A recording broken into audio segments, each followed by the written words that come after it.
Everyone, welcome to super class. इससे पहले की वीडियोस में हम लोगों ने एक्सरसाइज 1.1 को किया है।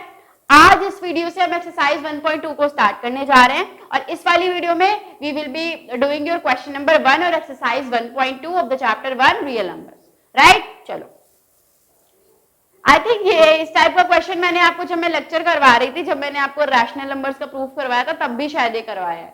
ठीक है, root 5 is irrational. Let me check, मैंने यही क्वेश्चन करवाया आपको कि नहीं, और अगर करवाया भी है तो मैं फिर से भी करवा दूंगी। नहीं, मैंने रूट 3 करवाया था। ओके, सेम है। मैंने आपको उस टाइम भी बताया था, देखो एक ही थोड़ा सा लेंदी हो जाता है, लेंदी लगेगा आपको, ठीक है, थोड़ा सा लेंदी होता है, बट एक बार अगर आप प्रैक्टिस कर लोगे तो इसी टाइप के क्वेश्चन आते हैं। देखो एक बार क्वेश्चन पूछ रहा है prove that root 3 is an irrational number, अगली बार पूछ रहा है prove that root 5 is an irrational number. तो जो आपने रूट 3 के लिए किया था वही आप रूट 5 के लिए कर दोगे, जो आप रूट 5 के लिए करोगे वही आप रूट 3 के लिए कर दोगे। समझ पा रहे हो? तो एक ही तरीके के क्वेश्चंस आते हैं। ठीक है, तो कर लेंगे, कोई प्रॉब्लम नहीं। हमने रूट 3 करवाया था आपको, रूट 5 में करवा दूंगी फिर से। ठीक है, बट मैं आपसे एक्सपेक्ट करती हूँ कि आप खुद से ही करो। ठीक है, बट अगर प्रॉब्लम आ रही है तो फिर तो मैं बना ही रही हूँ ना, फिर तो लिख ही रही हूँ, आप देख लो। चलो, prove that root 5 is irrational. तो हम लोग कैसे करते हैं इस टाइप के क्वेश्चंस को? हाँ, कैसे करते हैं? we'll start by assuming that the given number is rational, right? And this is the method of contradiction. याद आ रहा है कुछ? चलो, so let us assume that root 5 is what? root 5 is rational. यही मानते हैं हम लोग, root 5 is rational. अगर rational है तो रूट 5 को कैसे लिखा जा सकता है? आपको भी पता है, P अपॉन Q है ना, where Q is not equal to 0, where Q is not equal to 0, this is the definition of rational numbers, right? अभी क्या करेंगे हम लोग? P by Q को कोप्राइम, अभी हमने मान लिया P by Q के जो है कॉमन फैक्टर्स हैं इनमें, तो हम इनको रिड्यूस करेंगे इनके लोवेस्ट टर्म्स में, और अब लेट कर लेंगे कि let A by B is coprime. ठीक है, अच्छा ऐसे लिखते हैं, चलो। Okay, let reduce P upon Q to A by B, A upon B, which is co-prime. ठीक है, co-prime. Co-prime क्या बताया बेटा मैंने आपको? ऐसे दो नंबर जिन दोनों का आप फैक्टर देखोगे तो उसमें एक ही कॉमन फैक्टर मिलेगा आपको, that is going to be 1। Factors बहुत सारे होंगे, ठीक है, बट उनका जो कॉमन फैक्टर होगा दैट इज ओनली 1। तो ऐसे जो नंबर्स आपको दो मिलेंगे, दो भी हो सकते हैं, तीन भी हो सकते हैं, इनको हम लोग को प्राइम बोलते हैं। ठीक है, को प्राइम से ये मत सोच लेना वो नंबर्स खुद में प्राइम होते, नहीं, वो नंबर खुद में प्राइम नहीं होंगे, वो एक दूसरे के रिस्पेक्ट में प्राइम होंगे, को प्राइम हो जाएंगे, क्योंकि उनका कॉमन फैक्टर सिर्फ 1 निकल करके आएगा। ठीक है, ज्यादा डिटेल में समझना है तो लेक्चर्स को रेफर करो। ठीक है, लिंक आपको डिस्क्रिप्शन में दिया हुआ है ऑलरेडी। ठीक है, चलो, ऐसा किया A by B, तो अब क्या लिखेंगे बेटा? Root 5 is equal to A by B। P by Q से A by B कैसे है, समझ में आती है बात? देखो P by Q rational number था, इसलिए मैंने लिखा कि P by Q में उसको एक्सप्रेस कर सकते हैं। फिर मैंने बोला P by Q को रिड्यूस कर लेते हैं, है ना, हो सकता है ना करना पड़े, कोई एसेंशियल कंडीशन नहीं है, बट हमने तो लेट किया ना P अपॉन Q को, तो अभी हमने मान लिया P by Q को हमने थोड़ा सा रिड्यूस किया। हो सकता है P by Q को रिड्यूस करने की जरूरत ही ना पड़े, है ना, वो खुद में ही को प्राइम हो। ठीक है, बट हम तो सब कुछ कंसीडर करके चलेंगे ना, तो हम बोल रहे हैं P by Q को हमने रिड्यूस किया, हम A अपॉन B लेकर के आए, विच इज को प्राइम। ठीक है, समझ पा रहे हो? ठीक है, चलो, ऐसे लिखा root 5 is equal to A divided by B।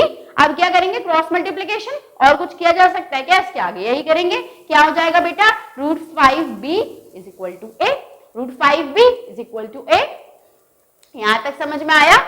चलो आगे देखते हैं, बट कहानी की तरीके इस टाइप के क्वेश्चंस को देखते चले जाना है। ठीक है, क्या क्यों इस तरीके के सवाल मन में आने नहीं देने, एक आंसर है उन सारे क्वेश्चंस का कि आपको ये इस टाइप का क्वेश्चन मार्क्स देगा आपके एग्जाम में।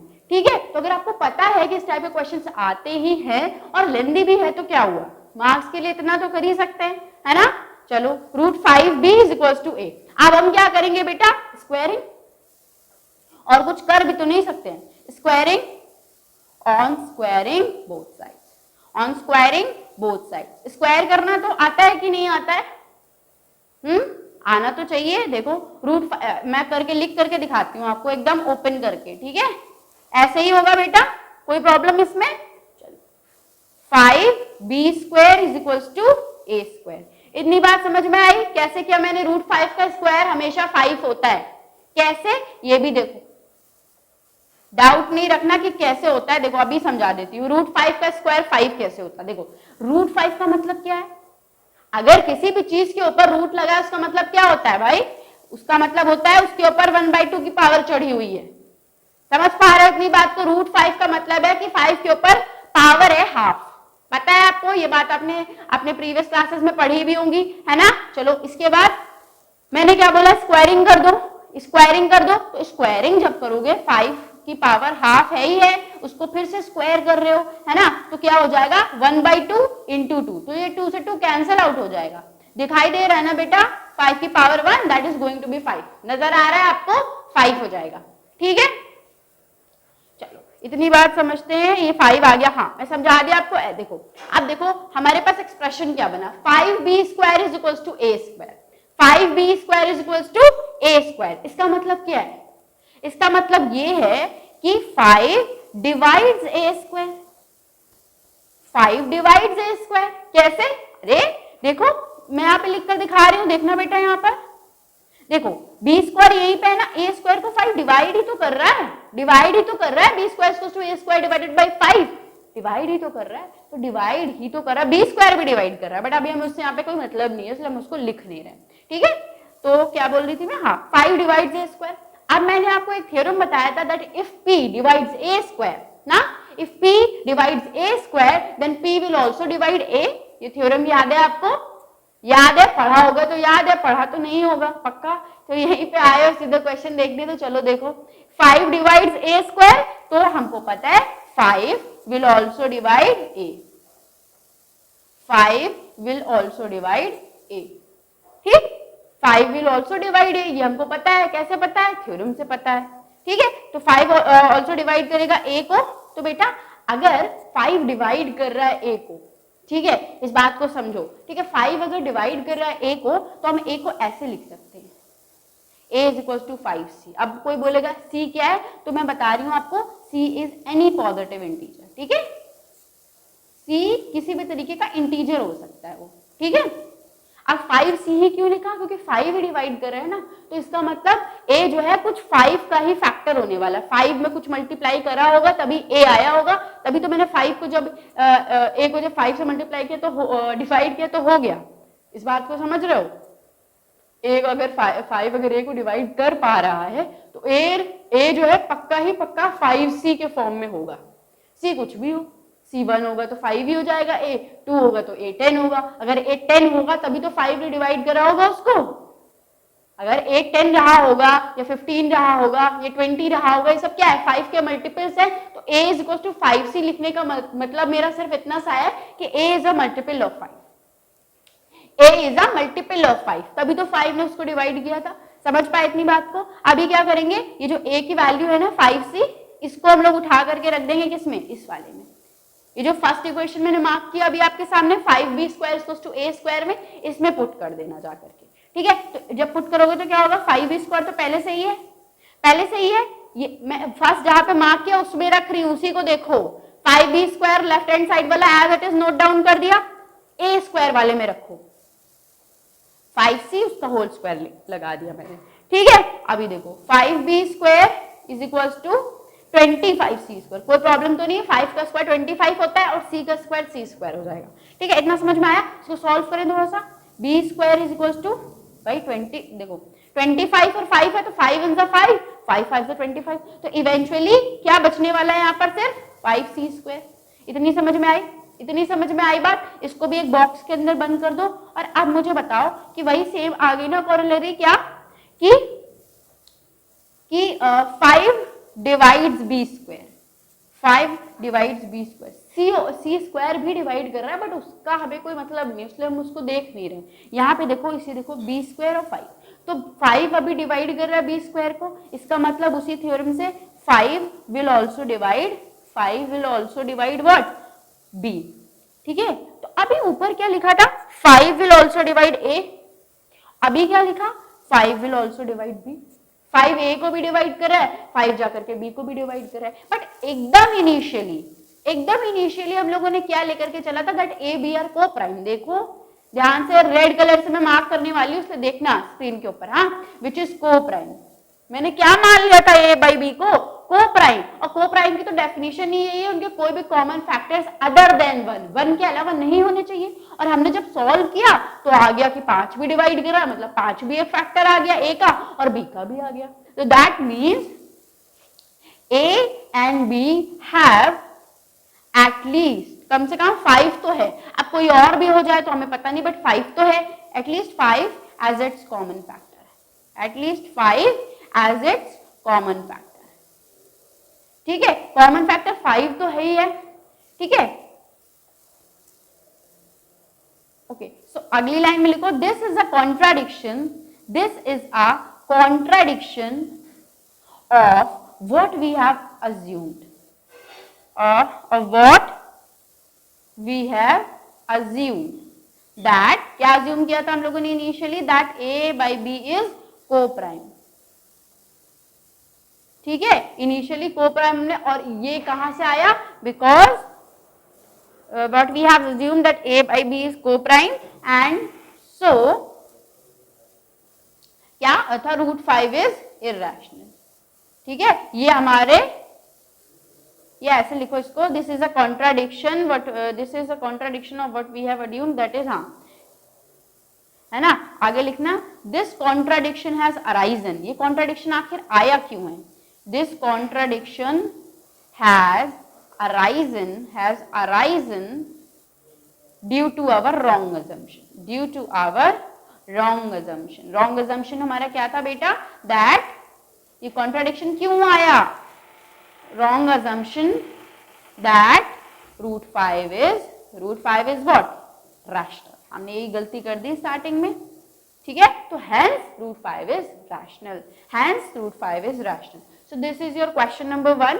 ओके, मैंने बहुत डिटेल में आपको अच्छे से समझाने की कोशिश की है, जब आप एक बार समझ जाओगे तो आपको 12 मिनट, जैसे कि इस वीडियो की लेंथ आप देख रहे हो, आपको 12 मिनट नहीं लगने वाले इस क्वेश्चन को करने में। अभी मैं आपको खोल के समझा के रिपीट करके बता रही हूँ ना, जब आप एक बार समझ जाओगे, it is hardly taking you 1 minute, आप 1 मिनट में फटाफट से पूरा क्वेश्चन कर जाओगे। ठीक है, अभी मैंने बहुत ज्यादा बोला है, बहुत ज्यादा बार आपको एक चीज समझाई है, इसलिए क्वेश्चन इतना लेंथी लग रहा है, प्रैक्टिस के साथ बहुत आसान हो जाएगा। ठीक है, और आई गारंटी आपको नेक्स्ट प्रीवियस ईयर में फिर से इस टाइप का क्वेश्चन मिलने ही वाला है। ठीक है, तो भलाई आपकी इसी में है कि इसको कर लो। ठीक है, चलो, so this is it for this video, meet you all in the next video of question number 2 of the same exercise. Okay, bye. Hello everyone, welcome to Super Class, and in this video we will be doing your question number 2 of exercise 1.2 of the chapter 1 real numbers। ठीक है, इससे सारे जितने भी questions थे, इससे पहले exercise 1.1 मैंने पूरी करवा दी है। ठीक है, आपको उसका लिंक हमारे वीडियो के डिस्क्रिप्शन में मिलेगा। इससे पहले वाला क्वेश्चन नंबर 1 भी जो है, उसका भी लिंक आपको हमारे वीडियो के डिस्क्रिप्शन में मिल जाएगा। ठीक है, क्वेश्चन नंबर 2 पे बात करते हैं। देखो, वही घिसा पिटा क्वेश्चन है जिसको मैं कई बार करवा चुकी हूँ, इससे पहले भी मैंने बहुत डिटेल में, जैसे पहला वाला क्वेश्चन था ना, क्वेश्चन नंबर 1, वो भी ऐसा ही था, मैंने वो भी आपको बहुत डिटेल में करवाया था। अब ये क्वेश्चन आपको ईजी लगेगा उससे। ठीक है, चलो करते हैं फिर। हाँ, देखो क्वेश्चन नंबर 2 क्या, prove that 3 + 2 √5 is irrational। What we have to do, we have to prove this irrational, and how do we do it? We do it by assuming the number rational, right? हम rational मान के चलते हैं, by the method of contradiction से हम लोग इस चीज को करते हैं। So let's assume what, that 3 + 2 √5 is what, is rational, is rational। यही मान करके चलते हैं हम लोग, है ना। अभी अगर रैशनल है तो how we can write it, we can write it as p by q, where q will not be equal to 0। this is by the definition of rational numbers, right? अभी हम क्या करेंगे, इसको रिड्यूस करके को prime में लेकर के आ जाएंगे, है ना। तो जब को प्राइम में लेकर के आ जाओगे तो इसी चीज को लिखो a by b, है ना, where a and b are co-prime to each other, where a and b are co-prime to each other। ठीक बेटा, इतना हो गया। अब क्या करना है, क्रॉस मल्टीप्लाई करो, मुझे तो भी वही लग रहा है कि वही कर सकते हैं आप, लेकिन एक काम और कर सकते हो उससे पहले। देखो, एक काम और कर सकते हो, क्या करो, 2 √5 को ऐसे का ऐसा रहने दो, a अपॉन बी, और इस 3 को ना लेफ्ट हैंड साइड वाले 3 को ना राइट हैंड साइड में लेकर के आ जाओ। कैसे आता है? साइन चेंज करके आता है, प्लस था नेगेटिव हो जाएगा इधर। ठीक है, और क्या कर सकते हो? और इतना कर सकते हो, √5 को ऐसे ही रहने दो, 1/2 इस तरीके से लेकर के आ जाओ, a अपॉन बी माइनस का 3। ठीक, a अपॉन बी माइनस का 3 ऐसे कर सकते हो, है ना।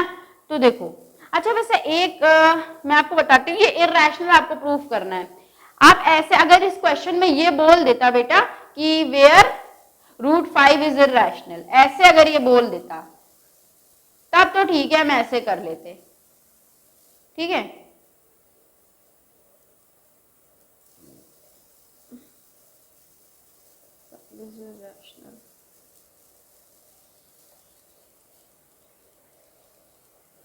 चलो ठीक है। ऊपर वाले क्वेश्चन में हम लोगों ने √5 को रैशनल प्रूफ करके रखा हुआ है ना, किया था अभी इससे पहले वाले क्वेश्चन में √5 को रैशनल। तो इस वाले में ना हमको बोल रहा है 3 + 2 √5 को रैशनल प्रूफ करो। तो अब तो हमें पता है ना कि √5 इररेशनल है। ठीक है, पता है √5 इररेशनल है। और राइट हैंड साइड वाली जो ये चीज आएगी ना, हाफ a/b - 3, ये सारी चीजें क्या आएंगी? रैशनल ही तो आएंगी, सब नंबर्स ही तो है, रैशनल तो है नहीं कुछ। तो हमने जो माना उस हिसाब से हमें क्या मिल रहा है कि एक इररेशनल नंबर जो है, एक इररेशनल नंबर जो है वो आ रहा है एक रैशनल नंबर के बराबर, एक रैशनल नंबर के बराबर। और क्या ऐसा हो सकता है? नहीं हो सकता। ठीक है, तो ये कॉन्ट्राडिक्शन आ रहा है। क्या आ रहा है? कॉन्ट्राडिक्शन। तो वही थ्योरी आपको लिखनी है again, this contradiction has arisen due to our wrong assumption। क्या रॉन्ग assumption है हमारा? Due to our wrong assumption, due to our wrong assumption that, क्या रॉन्ग assumption था हमारा? कि 3 + 2 √5 इज रैशनल। ठीक है, लास्ट में लिखोगे hence we conclude that 3 + √5 is irrational। क्या है? It is irrational। क्या है बेटा? It is irrational। समझ में आया आपको? क्वेश्चन नंबर 3 को भी कर लेते हैं इसी वीडियो में, है ना। चलो, okay, so this is it for this video. I hope आपको क्वेश्चन नंबर 2 समझ में आया होगा। अब मैं आपको क्वेश्चन नंबर 3 करवाऊंगी नेक्स्ट और लास्ट वीडियो में। ठीक है, this is it for this video, bye bye. Hello everyone, welcome to super class. आज हम लोग करेंगे इस वीडियो में क्वेश्चन नंबर 3 के सारे पार्ट्स, और जो कि आपका लास्ट क्वेश्चन है ऑफ एक्सरसाइज 1.2। ठीक है, इसके बाद हमारी दोनों एक्सरसाइजेस खत्म हो जाएंगी, चैप्टर नंबर 1 की, रियल नंबर्स की। ठीक है, आई होप आपको पूरा चैप्टर समझ में आया होगा। आपने एक्सरसाइजेस देख ली हैं, एक्सरसाइजेस खुद से सॉल्व भी की होंगी। ठीक है, चलो नेक्स्ट और लास्ट क्वेश्चन आपको करवा देती हूं मैं। 1/√2 को आपको रैशनल प्रूफ करना है, वही सेम मेथड ऑफ कॉन्ट्रडिक्शन लगा दो। कैसे? Let's assume that 1/√2 is rational. वही कहानी जो करते चले आ रहे हो कितने टाइम से, रेशनल। 1/√2 = p/q। ठीक, अब p/q से क्या करोगे? a अपॉन b बना लेना, where a and b are coprime, where a and b are coprime. यहां पर क्या करना? q is not equal to 0। ठीक, ऐसे कर दिया। अभी क्रॉस मल्टीप्लीकेशन कर लो तो a√2 हो जाएगा। ये हो जाएगा कि नहीं हो जाएगा बताओ, है ना। अब क्या कर सकते हैं बेटा, इसमें हम लोग स्क्वायरिंग करो, स्क्वायरिंग कर दो। स्क्वायरिंग करेंगे both sides, on squaring both sides तो क्या हो जाएगा? b², इधर क्या हो जाएगा? a² √2 का स्क्वायर 2, ये आ जाएगा। तो इससे हमें क्या पता चल रहा है? 2, है ना, 2 डिवाइड्स b²। वही जो क्या पहले करा है, 2 divides b², this means 2 will also divide b। Theorem पढ़ी थी ना हमने ये वाली, 2 विल ऑल्सो डिवाइड b। अगर 2 डिवाइड करेगा b को तो b को हम 2c के फॉर्म में लिख सकते हैं, where c is any integer. ठीक है, c इज एनी इंटीजर। दिख रहा है ना आपको? समझ में आ रही है इतनी बात? चलो अब ये वाली b की जो वैल्यू है इसको उठा करके कहाँ रख दो, यहाँ पे रख दो। a फर्स्ट मार्क किया ना मैंने ऊपर, देखो रख देते हैं। b की वैल्यू क्या हो जाएगी, नहीं वहां नहीं, वहां नहीं, उस वाले में नहीं, इस वाले में रखना, ठीक है, इस वाले में, स्टार वाले में रखना बेटा, ठीक है, इस वाले में रखना। ओके चलो रखते हैं। b का 2c, तो 2c का होल स्क्वायर और बराबर 2a स्क्वायर, 2c का होल स्क्वायर खोलोगे तो हो जाएगा 4c square is equals to 2a square, है ना। 2 1 जा 2, 2 2 जा 4, यानी 2c square is equals to a square. यहां से हमें क्या पता चल रहा है कि 2 डिवाइड्स a स्क्वायर, है ना, which means 2 will also divide क्या, 2 विल ऑल्सो डिवाइड a। ठीक, समझ रहे हो ना, इतनी बात को देख लो, मैं हट गई, एक बार स्क्रीन से देख लो क्वेश्चन को।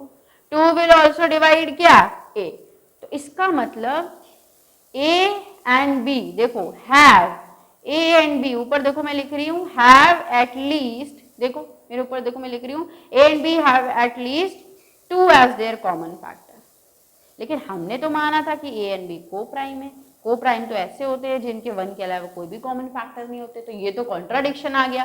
तो लिखेंगे दिस कॉन्ट्राडिक्शन, यहाँ पे लिखना but we have assumed common factor, but we have assumed, इतना आपको लिखना पड़ेगा बेटा, but we have assumed a and b to be coprime. Coprime मान के चले थे आप, मान के चले थे कि नहीं चले थे, हाँ। इसके बाद लिखोगे दिस कॉन्ट्राडिक्शन है, मैं हट जाऊंगी, मैं बोल भी तो रही हूँ, उस पर भी तो नजर करना जरा सा।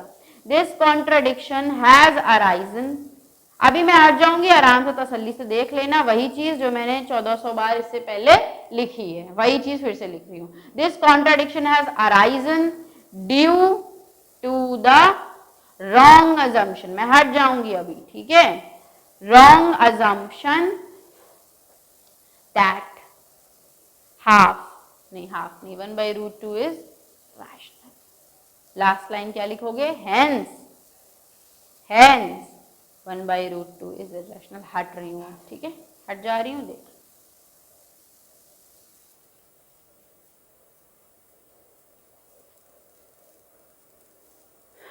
देख लिया, सेम क्वेश्चन है बेटा, उसी तरीके से हो गया।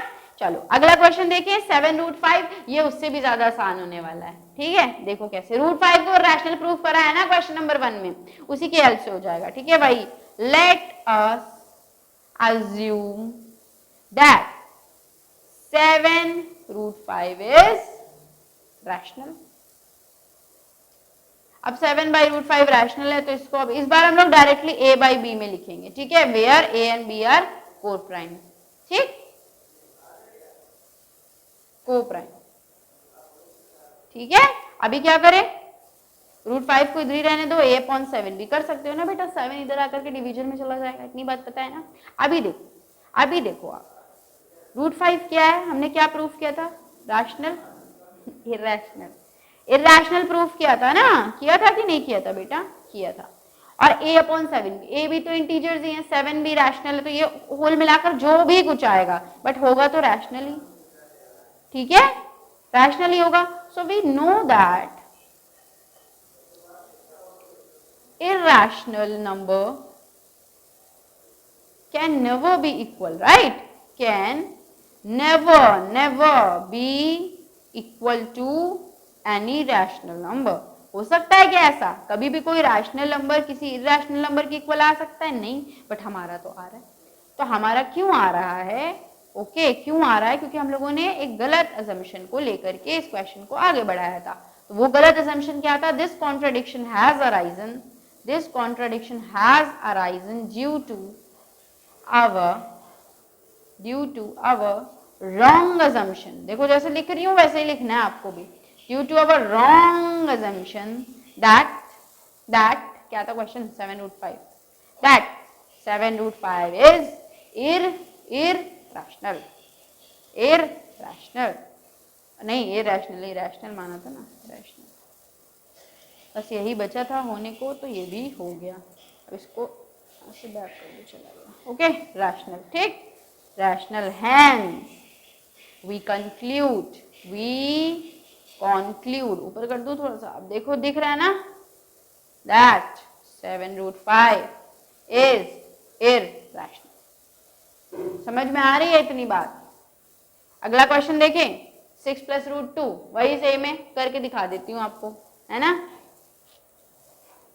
देखो बेटा ध्यान से देखो, लेट अस अज्यूम, वही सेम, देखो कुछ भी नया नहीं हुआ ना इस टाइप के क्वेश्चंस में, और होगा भी नहीं, क्योंकि ये नया टाइप के क्वेश्चन है ही नहीं, वही करते जाना है आपको जो आप करते चले आ रहे हो ना बाकी के क्वेश्चंस में, बस आपको करना है कि आपको प्रैक्टिस करनी है, ठीक है, जिससे जल्दी से जल्दी आप कर सको। क्वेश्चंस में कुछ भी नया नहीं होगा इस टाइप के जिसमें ये रैशनैलिटी को प्रूव करना होता है, ठीक है। 6 + √2 अगर रैशनल है, अच्छा एक चीज देखो, ये जो आपने 7√5 वाला क्वेश्चन किया, इसमें स्क्वायरिंग वगैरह नहीं हुई है ना, इसको हमने सिंपली कर लिया, इसको हमने इस हेल्प से कर लिया कि क्वेश्चन नंबर 1 में हमने √5 को रैशनल इररेशनल तो प्रूफ किया ही था, वहीं से कर लिया कि हाँ भाई √5 इररेशनल है, तो ये रैशनल के बराबर तो कोई रैशनल नंबर कभी हो ही नहीं सकता, तो ये कॉन्ट्राडिक्शन कैसे आया, ये इस वजह से आया क्योंकि हमने रॉन्ग एजम्पशन लिया था, रॉन्ग एजम्पशन लिया, दैट मीन्स 7√5 इज इररेशनल, ठीक है। तो ये थोड़ा और हल्का पड़ गया, तो आप ऐसे कर सकते हो, अगर आपको ऐसे भी क्वेश्चन दे दे कि हाँ इसको इररेशनल प्रूफ करो गिवन दैट √5 इज इररेशनल, तब भी आप वैसे ही कर देना, ठीक है। बाकी आप स्क्वायरिंग करके भी कर सकते हो, ठीक है, वैसे भी हो जाएगा। Let's assume that 6 + √2 is rational, तो क्या हो जाएगा, 6 + √2 को a/b मान लें, where a and b are क्या को प्राइम है ना, को प्राइम है, वही करो, √2 को इधर ही रहने दो, a/b -6 कर दो, समझ पा रहे हो ना, 6 को इधर लेकर के आई हूँ, ठीक है। अभी फिर वही बात आ गई यहाँ पे, है ना, फिर वही बात आ गई, क्या बात आ गई, इररेशनल, और इधर क्या आ गया, रैशनल, ठीक है। देखो ऐसे भी कर सकते हो, बट पता है क्या है, √2 हमें कैसे पता कि इररेशनल है, आपको या तो क्वेश्चन में मेंशन कर दे कि गिवन दैट, एक मिनट, या तो आपको मेंशन करके दे दे क्वेश्चन में कि √2 इज इररेशनल, या तो ऐसा कर दे, है ना, वरना तो आपको स्क्वायरिंग करके ही चलना पड़ेगा, तो चलो स्क्वायरिंग करके ही करते हैं हम, है ना, क्योंकि √5 तो है नहीं यहाँ पे जिसको हमने क्वेश्चन नंबर 1 में किया ही था, है ना, चलो करते हैं, वैसे ही करते हैं। तो कैसे हो जाएगा बेटा, स्क्वायरिंग करें क्या, ठीक है, चलो करते हैं। तो आपको पता है ना ये इररेशनल है, इररेशनल और ये रैशनल, है ना, तो we know that, what we know, वही बातें, वी नो दैट एनी, देखो any irrational number can not be, मैं हट रही हूँ देख लेना, can not be equal to any rational number, any rational number, हट रही हूँ देख लो, ठीक है, हम जानते हैं, ठीक है। दिस कॉन्ट्राडिक्शन आया कैसे, ये कॉन्ट्राडिक्शन में हट जा रही हूँ देख लेना, this contradiction has arisen due to our wrong assumption. What is our wrong assumption? Wrong assumption that, क्या था क्वेश्चन, क्या था हमारा, 6 + √2, that 6 + √2 is rational, है ना, 6 + √2 is rational. This implies that hence we conclude that 6 + √2 is irrational, ठीक है। इसी के साथ आपका क्वेश्चन नंबर 3 भी फिनिश होता है, एक्सरसाइज 1.2 का, ठीक है। हम लोगों ने सारे क्वेश्चंस इन डिटेल करे हैं, ठीक है, दोनों ही एक्सरसाइजेस के। इसी के साथ आपका चैप्टर रियल नंबर्स कंप्लीट होता है, ठीक है। पूरे चैप्टर के सारे लेक्चर्स को अच्छे से देखना, सारे क्वेश्चंस को खुद से थॉरोली प्रैक्टिस करने की कोशिश करना, एग्जाम्पल्स को भी मत छोड़ना, एग्जाम्पल्स को भी करना बहुत जरूरी है। जब इतना काम हो जाएगा इसके बाद आपको प्रीवियस ईयर क्वेश्चन करने होंगे सेम चैप्टर के, ठीक है। ऐसा मत करना कि सबको निपटा दें चैप्टर्स को फिर लास्टली प्रीवियस ईयर क्वेश्चन एक साथ लेकर के बैठेंगे, ऐसा मत करना, ठीक है। अभी आप ताज़ा चैप्टर पढ़ा है, आपने प्रैक्टिस किया एनसीईआरटी के क्वेश्चंस को, अभी आप प्रीवियस ईयर क्वेश्चन जाकर के रिफर करोगे तो आपको पता चल जाएगा आपने कितना पढ़ा है, कितना रेलिवेंट है उसमें से, ठीक है, किस लेवल के क्वेश्चंस आते हैं। तो अभी आप तुरंत उसको अच्छे से पढ़ पाओगे, अच्छे से क्वेश्चन को अटेम्प्ट कर पाओगे, ठीक है। मैं भी कोशिश करूंगी कि इसके बाद आपको प्रीवियस ईयर सेशंस भी करवाऊं, ठीक है। रियल नंबर्स के आपको प्रीवियस ईयर सेशंस भी मिलेंगे, ठीक है। और जो केमिस्ट्री में हमारा चैप्टर चल रहा है ना, केमिकल रिएक्शंस एंड इक्वेशंस, ठीक है, आई होप उसके भी आपको प्रीवियस ईयर सेशंस में करवाऊंगी, ठीक है। तो this is it for this video. I hope आपको ये लेक्चर्स पसंद आ रहे होंगे। अगर पसंद आ रहे हैं तो प्लीज सब्सक्राइब कर दो चैनल को, अपने फ्रेंड्स को भी शेयर करो, ठीक है, लाइक करो वीडियो को। एंड हाँ, नोट्स अगर आपको इसके नोट्स चाहिए ना तो आप वीडियो के डिस्क्रिप्शन में जाओ, टेलीग्राम पे लिंक पड़ा होगा, है ना, नोट्स का लिंक डायरेक्टली पड़ा होगा, जा करके वहां से आप लिंक को देख सकते हो, है ना, मतलब अपने नोट्स को आप डाउनलोड भी कर सकते हो वहां से, ठीक है। टेलीग्राम चैनल को भी ज्वाइन कर लेना। Okay, bye.